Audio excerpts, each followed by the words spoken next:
It's like who's on first? Boy, these vaginas got a lot of crazy names. I know these vaginas have all different kinds of smells these days. What's the name of? All right. So that's what I'm trying to tell you. So, who smells worst? Worst and second. What's the name of that douche? That's what I'm. So I don't even know what the question was, but look, you know, this audience. In most places people don't know me as a storyteller or a filmmaker, so that's why I think I got so touched. I got touched for a couple of reasons. I was laughing a lot at Dana, and I was sitting, my chest swelled up, and I was like, that's my boy, you know, and I was just so happy to hear people laughing and applauding him, and it just made me happy. So.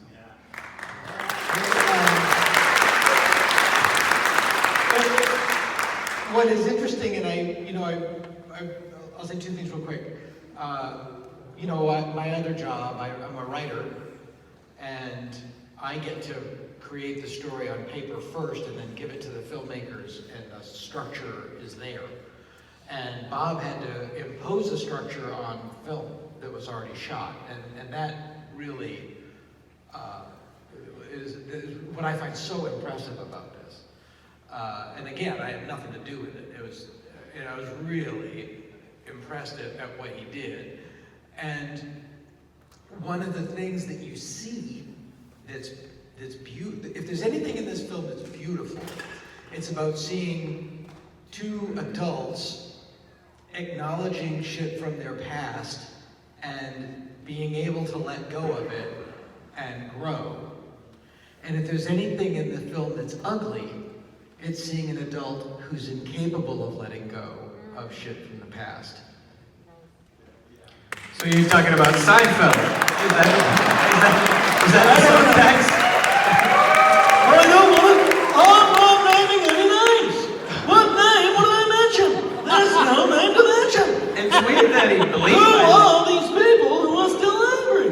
It's weird that he bleeped my name. And I gave him a van, you know. You'd think he liked me.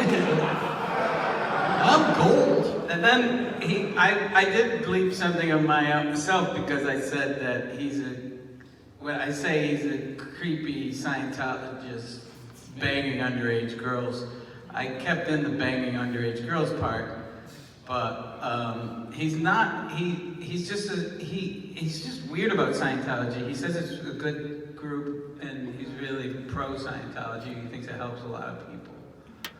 Yeah, that guy can fuck right off. But I'm not angry at him. It's only. Just imagine. I don't want to belabor the point because it's not a movie. He's making a movie about the origin of Pop-Tarts right now for Netflix. What the fuck? I guess tweens love Pop-Tarts. Yeah. He's doing the story of Claire's Boutique. I don't know if he's the best guy to be making a movie about a candy-like treat. But you know, I would have thought he would have done one on white bread. Yeah, exactly. Can you imagine if when Bridget brought up your name and if he had just gone, oh wow, that guy used to was really mean to me. Anyway, so he's a director now? Like, if he just moved on, it would imply like a guy who swims in Scrooge McDuck's money pool. I was very vicious to the guy. I'm not going to pretend that but I thought we were good. Apparently we were not. He got really mad. Poor Bridget, too. Poor Bridget is dying. But Bridget texted me the day that thing came out. She said, hey, I didn't know they were going to keep it in, and there's this thing, and I'm kind of waiting to send her the same text. Hey, there's this thing I talk about your buddy Jerry. Essentially, logistically, this is set mostly February 2020. Is Yeah. that right? I mean, and I remember when I remember going to Sundance in January 2020, and we were a little nervous about going in a big group then. So, did you anticipate this might, get cut short, or did it get cut short, or No, it's altogether. It's like Hello? there you go. Altogether, it's. I've only been doing this for 35, 40 years. Well, I don't have to worry because I'm one of the screaming comedians from the '80s. So if the mic goes out. My loud stick is sleeping. So it's 4 shows and then like going back and looking at everything. But there's a couple things. I'm still not out of the woods with the concussion when we filmed it. I was still a little. I mean, I'm fine now. People get really weird when I say that. But I mean, I told the story. But when they were, the doctor kept insisting because they checked me in. I was, I don't remember any of it. And he's going, "What's your name?" And I'm like, "I'm Bobcat." And he's like, "You're Robert."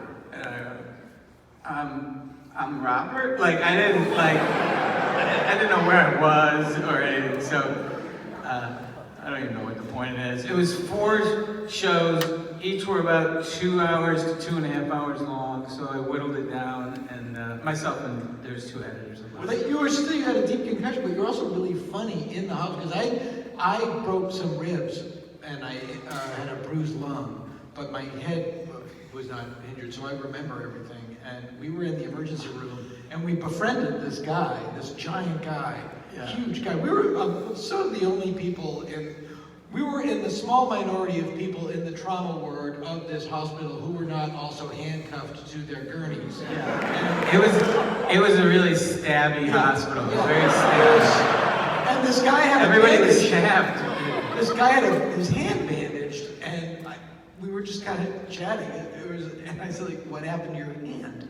And he goes, "Oh, my girlfriend tried to stab me, and I stopped it. My girlfriend tried to stab me, but I stopped it with my hand." And then you went, like, "So she stabbed you." And he looked at us, it was like my dad. First he was going to kill us, and then he was going to laugh. He'd never met 2 tiny white people that made fun of him before. And then he became our protector. That's how we got out of Grady Hospital.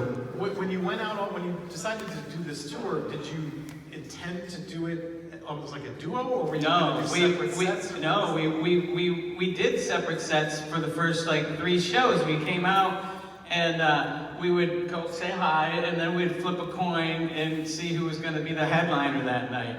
And then we realized that people were enjoying us dicking around, flipping the coin, because that became longer and longer. And then finally we said, "Oh, we just should stop doing our acts and just stay out on stage together."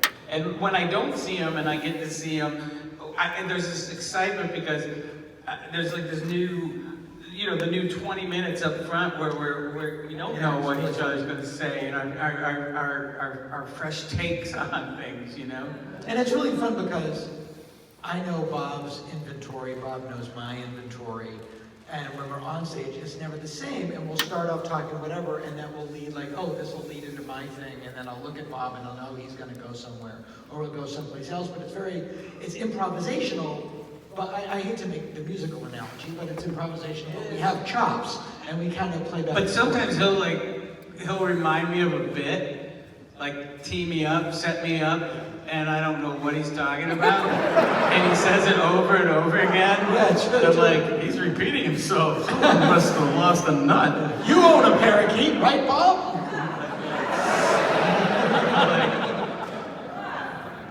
You mentioned music improv, but you are playing mostly, looks like rock clubs. I mean, Yeah. 40 Rock Club. That was also which I know is like, I know some comedians have done that before, but I'm wondering, why? Not only is it the 40 Watt Club, in the front row,